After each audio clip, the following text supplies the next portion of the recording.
Então, pessoal, o Rubens estava me apresentando e eu estou muito contente aqui de estar aqui. Queria agradecer muito o Rubens pelo convite. Eu gosto muito de vir aqui para a Unicamp. Eu estudei aqui um tempo, acabei não me formando aqui, apenas comecei uma graduação aqui. Mas tenho muito apreço pela Unicamp.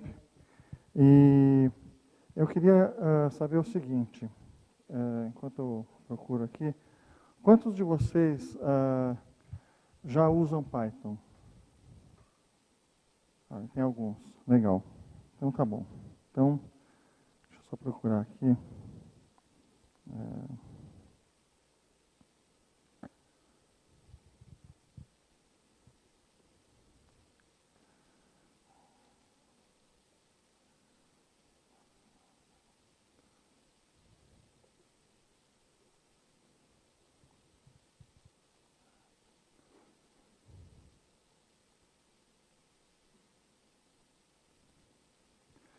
Quantos aqui usam o Dropbox? Então, todos vocês usam Python. O Dropbox é feito o cliente de desktop do Dropbox para todas as plataformas é feito em Python e a infraestrutura de cloud do Dropbox também é majoritariamente feita em Python.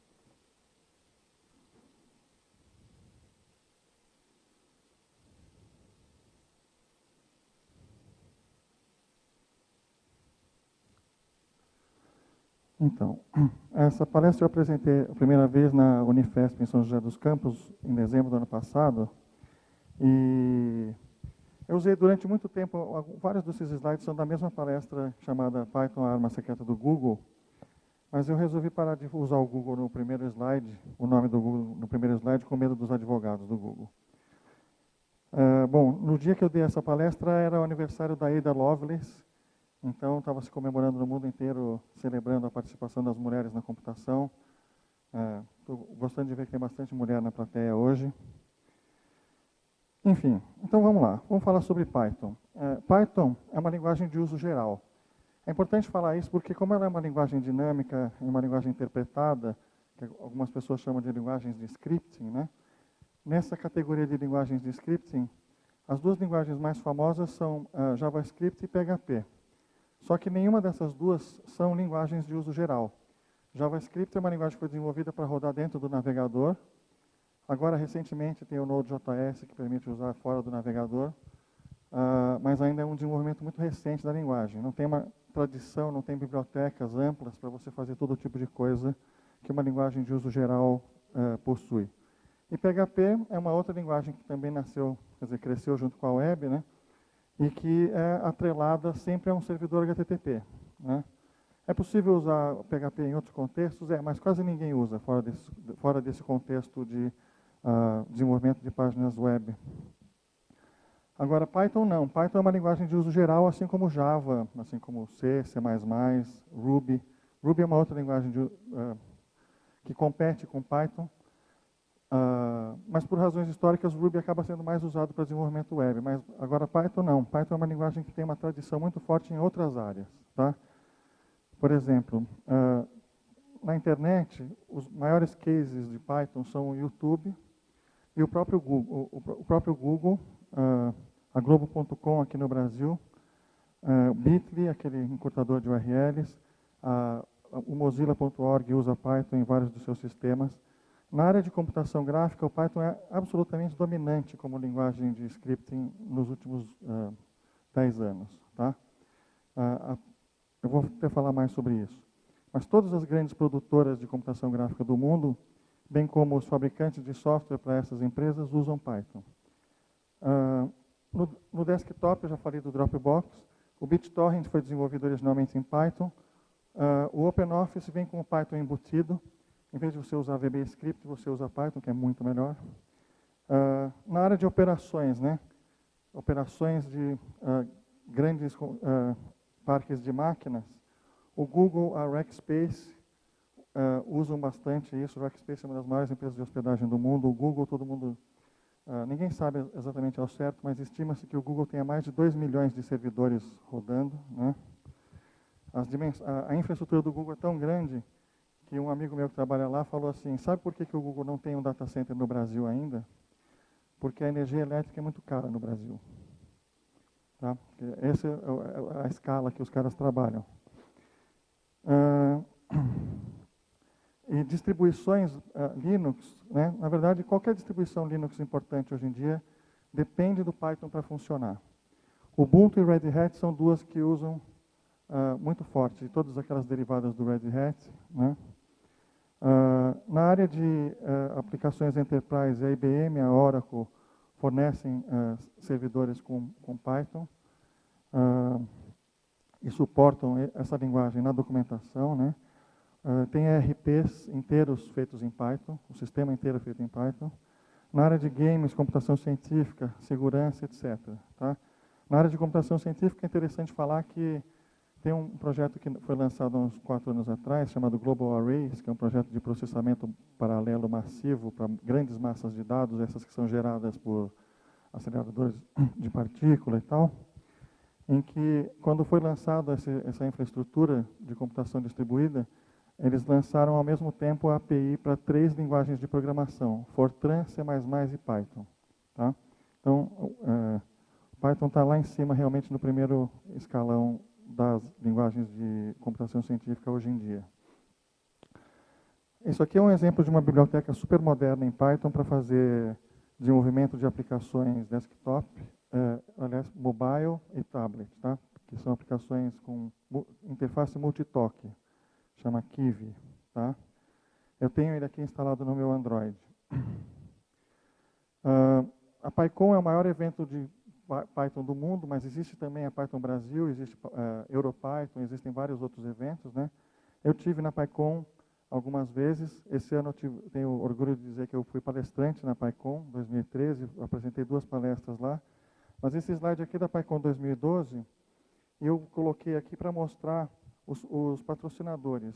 Tá? Na verdade, ó, isso aqui é só uma parte, né, dos patrocinadores. A lista completa, você tem que esperar todas essas bolinhas correrem aqui. Depois, se você dá um scroll para baixo, tem aqui. Ó, tá? São um monte de grandes marcas. E o que eles estão fazendo lá na PyCon? Por exemplo, o que o Facebook está fazendo? A PyCon é um evento de 2.500 pessoas. Será que o Facebook está lá para recrutar novos usuários? Eles têm 1 bilhão de usuários, ali tem 2.500. Não. Eles estão lá para recrutar funcionários. Certo? 90% dessas empresas que patrocinam a PyCon estão lá para recrutar funcionários. Aqui no Brasil é a mesma coisa. Tá? O nosso evento é muito menor do que esse. Geralmente, ao invés de ter dezenas, a gente tem, sei lá, 6, 7, 8 patrocinadores, mas, em geral, a grande maioria dos nossos patrocinadores aqui no Brasil são empresas que estão lá para montar um stand para recrutar gente. A Globo.com é uma que está sempre lá, e outras. Tá? Mas a história da arma secreta do Google, eu tenho como provar isso. Uma vez eu fui no Internet Archive, que é o site lá, web.archive.org, né, daquela ONG americana que tenta preservar a história da internet. E lá você pode ver a primeira página do Google em 98, quando o Google ainda ficava dentro de Stanford, dentro da universidade. Né? Tinha um link About. Quando você clicava no link About, tinha vários créditos lá, os fundadores e outras pessoas e tal. E aí, software. Na linha do software, o que está escrito? GNU, Linux, Python, Parasoft e GIMP. Né? O Google não foi originalmente feito só em Python, também tinha código C. Isso está implícito no GNU, né, que é o conjunto de ferramentas do projeto GNU, que inclui o GCC. Tá? Mas é interessante que eles citaram nominalmente Python. Para mim, isso é uma atitude de pessoas que curtiram a experiência de usar a linguagem. Na época, em 98, a linguagem era muito desconhecida e eles quiseram promover. A outra coisa que vale a pena chamar atenção para essa linha aqui é que todos os softwares aqui, menos o Parasoft, são software livre. Então, o Google foi feito com software livre, basicamente. Certo? Bom, o Google App Engine é o sistema de hospedagem de sites dinâmicos escalável do Google na nuvem, né? Ele suporta oficialmente Python, Java e agora mais recentemente a linguagem Go, que é uma linguagem que o Google desenvolveu, né? Tem muito conteúdo sobre Python no Google, porque eles usam muito internamente também. Então tem Google Code University, um monte de cursos lá, tem cursos de Python. Tá? Como eu já falei, o YouTube é fundamentalmente feito em Python. O G1, né, o canal de notícias da Globo.com, essa área de add-ons do Mozilla Firefox, toda vez que você baixa um add-on do Firefox, você está interagindo com uma aplicação Python feita num framework chamado Django. O Dropbox, eu já mencionei. O Nuke é um dos softwares mais renomados hoje em dia no mercado de computação gráfica. E ele não é feito em Python, ele é feito em C++. Porém, a interface de usuário dele é feita em Python. Isso permite que os estúdios customizem a interface do sistema para cada projeto, certo? Porque, por exemplo, um determinado projeto onde as animações são, por exemplo, de animais, vai ter determinadas necessidades em termos de ferramentas de animação diferentes de um outro projeto onde o que está sendo animado são naves espaciais, ou um terceiro projeto onde o que está sendo animado são, por exemplo, fluidos, né? Então, o fato de que a interface é feita em Python permite que o estúdio customize a interface para cada projeto. A Industrial Light and Magic usa maciçamente Python também. A Autodesk fabrica o Maya, né, que é um outro software importante nessa área de 3D. Esse é um case que eu acho que revela bem a importância do Python nesse segmento, porque o Autodesk o Maya sempre teve uma linguagem de scripting embutida, chamada MEL. Maya não sei o que language. Maya Extension Language, isso. E era uma linguagem assim meio parecida com C, JavaScript e tal. Então já tinha a funcionalidade lá, que permitia que as pessoas customizassem